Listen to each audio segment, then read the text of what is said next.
खुलुमबाय रायजोफोर, दिनै मोनाबिलिनि खौराङाव फिन खेबसेबाव बयखौ बरायनानै लाग्रोबाय। दासिमनि खौरांफोरा जाबाय मोनसे दुखुनांथाव खौरां। तामुलपुराव लामा जाब्रबथायाव सासे लाइमोननि जिउ खहा आरो सा 11 सुबुंनि जोखोम। मिथिनो मोननाय बायदिब्ला तामुलपुर जिल्लायाव थांनाय हर समाव मोनसे दुखुनांथाव लामा जाब्रबथायाव बिहु मोसाग्रा सासे लाइमोननि जिउ खहा जानाया गासै हादोरसायावनो दुखुनि थासारि लाबोदों आरो गोबां सुबुंफ्रा जोखोम जायो।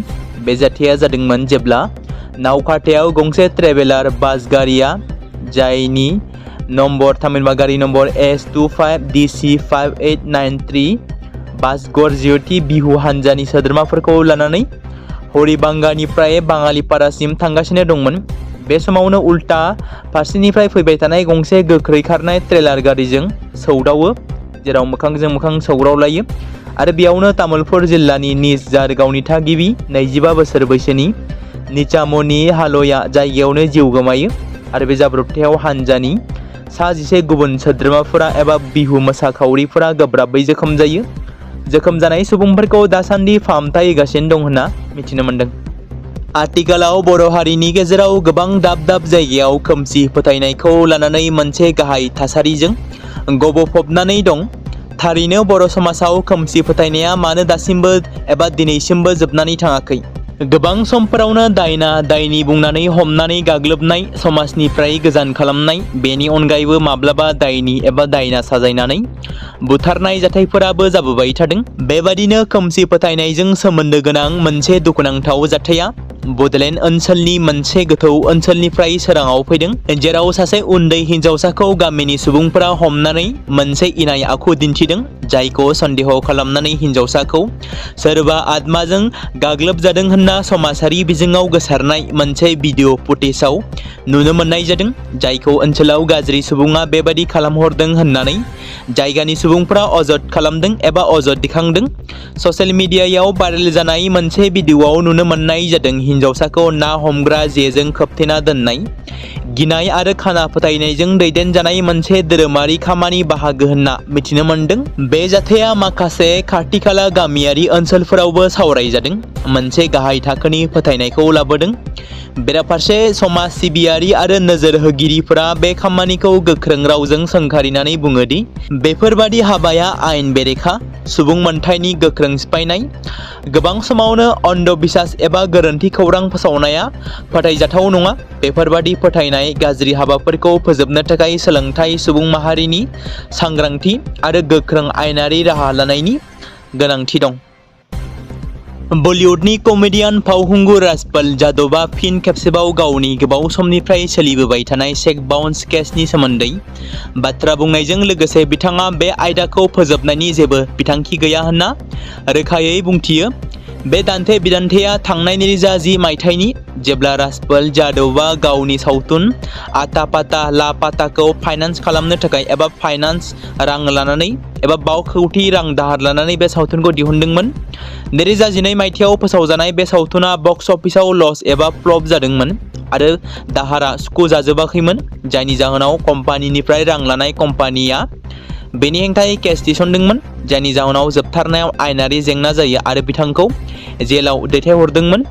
बावैसो सिगां रिपर्टारजों मोगा-मोगि जानायाव फावखुंगुरा ओरैबायदि फोरमायदों दि बियो रांखौ सुख'नो हायै थाखाय जेलाव थांदोंमोन। बे बाथ्राखौ नेवसिनानै राजपाल यादवआ बुङो दि बेनो आंनि केसनि गुबै बाथ्रा, 5 कौटि रां होनो हायैनि बाथ्रा नङा। आं मानो जेलाव थांखो एबा आंनाव रां दंना गैया बेनि सायाव बुंनाया जोबोद गोब्राब होनना बुङो बिथाङा। गिख्रंथाव बारहुंखा आरो गोबां अखा हाबाय थानायनि गेजेरावनो ब्रह्मपुत्र दैमानि गेजेराव दिनै गंसे दावबायारि नावआ खैफोदाव गोग्लैसिगौमोन। बे जाथाया फुंनि 9 रिंगासो समाव हाथिंगिमारिनिफ्राय धुबुरी फारसे थांबाय थानाय समाव जादोंमोन। बे थासारिनि जाहोनाव दावबायारिफोरनि गेजेराव खावसे घन्टासो गिखांनाय थासारि सोमजिदोंमोन। खौरां मोननाय बायदिब्ला फेरियाव सा 100सो दावबायारिफ्रा दंमोन, नाथाय फेरियाव थोजासे लाइफ जेकेट गानैबो दंमोन। अख्राङा हरखाबै खोमसि साग्लोबदोंमोन आरो गोबारै बार बारनायजों लोगोसे मोनसे गिख्रंथाव बारहुंखाबो जागायजेनो, जायनि जाहोनाव फांसे बिफाङा नावनि सेराव एबा साखाथियाव गोग्लैसिनो दावबायारिफोरनि गेजेराव गिनाय आरो गिखांनाय थासारि सोमजिहोदोंमोन। नाथाय खाफाल मोजांदि बे फेरिखौ ब्रह्मपुत्र रुगुङावनो दोननाय जादोंमोनब्लाबो दावबायारिफ्रा गावसोरनि खैफोदनिफ्राय रैखा खालामनो हायो। उनाव जेब्ला थासारिया मोजाङाव फैदोंमोन अब्ला पेरिया रैखाथियै धुबुरी फारसे दावबायफिनो। बे समाव मोनसे गोजोनथाव खौरां। क'क्राझार जिल्लानि सिङाव थानाय बड'लेण्ड एकाडेमि सेनियर सेकेन्डारि स्कुला लानानै फैदों बिटिसि हालामनि थाखाय मोनसे गोजोनथाव खौरां। 2026 आरो 2027 सोलोंथाइ बोसोरनि थाखाय क'क्राझार तिनिआलिनि हल्टुगाव आउटपस्टआव थानाय बड'लेण्ड एकाडेमि सेनियर सेकेन्डारि स्कुला फार्स्ट इयारनि थाखाय प्रि एडमिशन एबा जेबो बेसेन होनाङालासे मुं थिसननाय आरो फर्म गथायनाया दासान्दि सोलिगासिनो दङ आरो बेनि गेजेराव देग्लायनि मेट्रिक आनजादाव 100आव 75 जौखोन्दोनि गोजौआव जौखोन्दो लानानै उथ्रिसार जानो हानाय साबा फरायसा एबा बिजाथिफोरनि थाखाय आबुङै जेबो बेसेन होनाङालासे मुं थिसननो आरो फरायनो थाखाय खाबु होनाय जादों आरो बेनि अनगायैबो बोसोरै फरायसा आरो फरायसुलिफोरखौ लानानै EBS ट्रिप एबा सोलोंथायारि दावबायनायखौ लानाय जायो। मख'जाथावदि बे बड'लेण्ड एकाडेमि सेनियर सेकेन्डारि स्कुलाव आर्ट्स स्ट्रिमनि थाखाय आयदा हिसाबै इंलिश ML बड', political science education, history, economics, advance बड' गासैबो आयदाखौ मोननो हागोन आरो बे सेकेन्डारि स्कुलाव इंराजि आरो बर' बिजोङा थागोन। मोजां सोलोंथाइ लानायनि अनगायैबो बड'लेण्ड एकाडेमि सेनियर सेकेन्डारि स्कुलाव उफ्रा सोलोंथाइ हिसाबै एनभायरनमेन्ट फिल्ड स्टाडि बायदिखौ लानानै सोलोंथाइ लानो हागोन। बेनि अनगायैबो बे फरायसालियाव हौवासा आरो हिन्जावसाफोरनि थाखाय आलादायै हस्टेलनि खाबुफोर होनाय जादों। बेनि थाखाय नोंथांमोना आबुङै मिथिबावनो थाखाय एबा थोंजोङै फोनांजाब खालामहर 9101488399 जानबुं नम्बराव।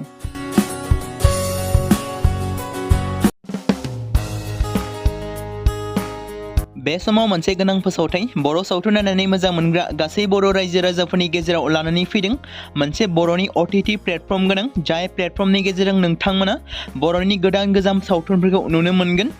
थांनाय माखासे बोसोर सिगां बर'नि गेजेराव लानानै फैनाय निउबो एप बायदिनो फिन आरोबाव लानानै फैदों बर' रायजो राजाफोरनि थाखाय।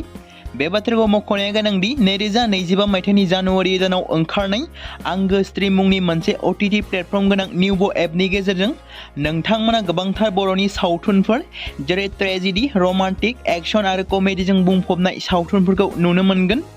जेरै सनानि नखर, थांखि गैयै समाज, अनसुला आफा, हिर', बिमा बायदि बाजै, अर, थैसाम, वान्टेड, संदान आरो रं नाम्बार बायदि सावथुनफोरा मख'जाथाव। बेफोर सावथुनफोरखौ नायनो थाखाय नोंथांमोना गिबियावनो आंगो स्ट्रिम एपखौ गावनि मबाइलाव थानाय प्ले स्ट'रनिफ्राय डाउनल'ड खालामनानै लोगोसे इनस्टल खालामनानै गावनि मबाइल नाम्बारजों लगइन खालामनानै लाग्रोनांगोन।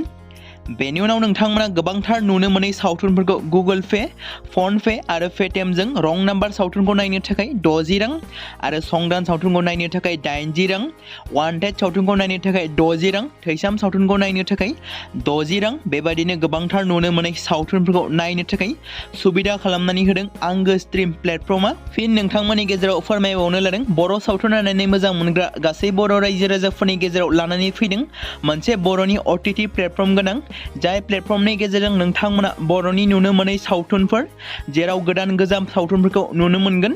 बे बाथ्राखौ मख'नाया गोनांदि 2025 मायथाइनि जानुवारि दानाव दिहुनजानाय आंगो स्ट्रिम मुंनि मोनसे OTT प्लेटफर्म गोनां एपनि गेजेरजों नोंथांमोना गोबांथार बर'नि ट्रेजेडि, रमान्टिक, एक्शन आरो कमेडिजों बुंफबनाय सावथुनफोरखौ नुनो मोनगोन। जेरै रं नाम्बार, संदान, वान्टेड, थैसाम, अर, बिमा बायदि बाजै, हिर', अनसुला आफा, थांखि गैयै समाज, सनानि नखर बायदि सावथुनफ्रा मख'जाथाव।